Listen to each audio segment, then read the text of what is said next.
Hello students, welcome to my YouTube channel. आज हम लोग अर्थशास्त्र की परिभाषा डेफिनेशन ऑफ इकोनॉमिक्स के बारे में पढ़ेंगे।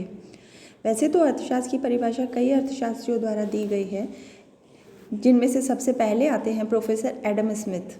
एडम स्मिथ ने अपनी पुस्तक an inquiry into the nature and causes of wealth of nations में अर्थशास्त्र को धन संबंधी विज्ञान बताया है।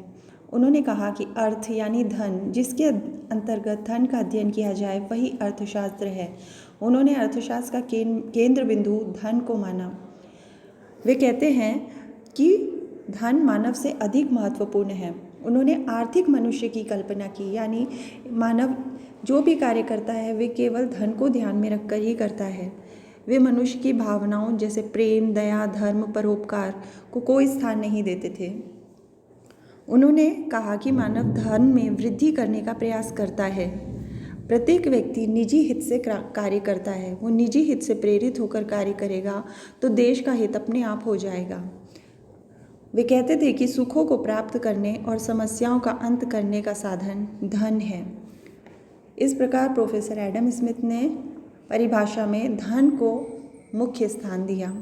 उसके बाद आए प्रोफेसर एल्फ्रेड मार्शल, जिन्होंने अपनी बुक प्रिंसिपल्स ऑफ इकोनॉमिक्स में मानव कल्याण को अधिक महत्व दिया। उन्होंने कहा कि मनुष्य धन से अधिक महत्वपूर्ण है।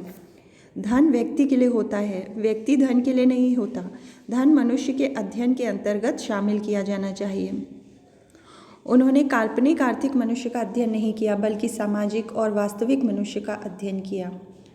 वे मानव कल्याण को अधिक महत्व देते थे। उन्होंने कहा, धन प्राप्त करने का उद्देश्य मानव कल्याण है और ये कि अर्थशास्त्र में केवल धन संबंधी क्रियाओं का ही अध्ययन किया जाना चाहिए। इस प्रकार एल्फ्रेड मार्शल ने मानव कल्याण को अर्थशास्त्र की परिभाषा में मुख्य स्थान दिया। उसके बाद आए प्रोफेसर रॉबिन्स। उनकी book an essay on the nature and significance of economic science में उन्होंने कुछ पॉइंट्स में अपनी परिभाषा को स्पष्ट किया है। जैसे उन्होंने सबसे पहले कहा कि आवश्यकताएं अनंत है, यानी मनुष्य की आवश्यकताएं बहुत अधिक है। एक आवश्यकता समाप्त होने पर दूसरी उत्पन्न हो जाती है। वह व्यक्ति के पास एक वस्तु होती है, उसे लगता है अब हम दूसरी भी खरीद ले, तीसरी भी खरीद ले, इसलिए उसकी आवश्यकताएं हमेशा बढ़ती जाती हैं।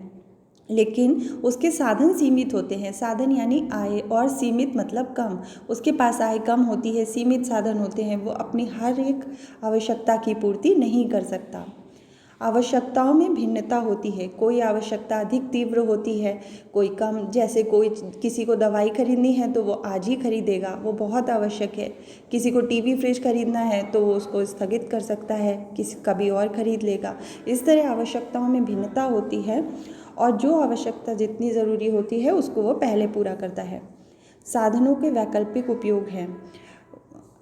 रॉबिन्स ने कहा कि कोई साधन है उसको कई विकल्पों में प्रयोग किया जा सकता है। जैसे बिजली है, उससे पंखा चला सकते हैं, light, TV, press, cooler, induction, AC, कुछ भी चला सकते हैं।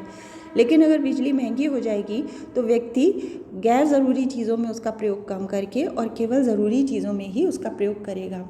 तो साधनों के उपयोग वैकल्पिक हैं। और चुनाव की समस्या उत्पन्न होती है, यही मुख्य आर्थिक समस्या है।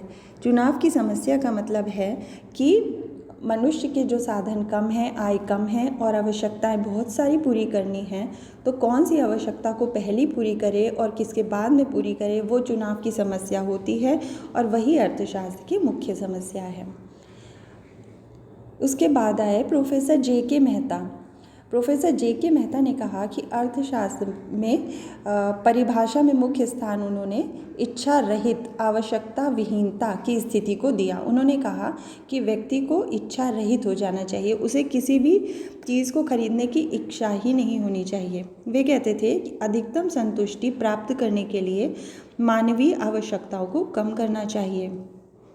जब मानसिक अवस्था संतुलित होगी तभी वास्तविक सुख प्राप्त होगा। वे कहते थे कि इच्छा रहित अवस्था ही मानसिक संतुलन प्राप्त करने का मार्ग है, यानी व्यक्तियों को अपनी आवश्यकताएं धीरे धीरे कम करके और उसे इच्छा रहित हो जाना चाहिए। उसके बाद प्रोफेसर सैमुअल्सन आए, जिन्होंने अपनी परिभाषा में आर्थिक विकास को मुख्य स्थान दिया। आधुनिक अर्थशास्त्री आर्थिक विकास के महत्व को समझते थे। उन्होंने कहा कि अर्थव्यवस्था की मुख्य समस्या साधनों यानी आय का कम होना है।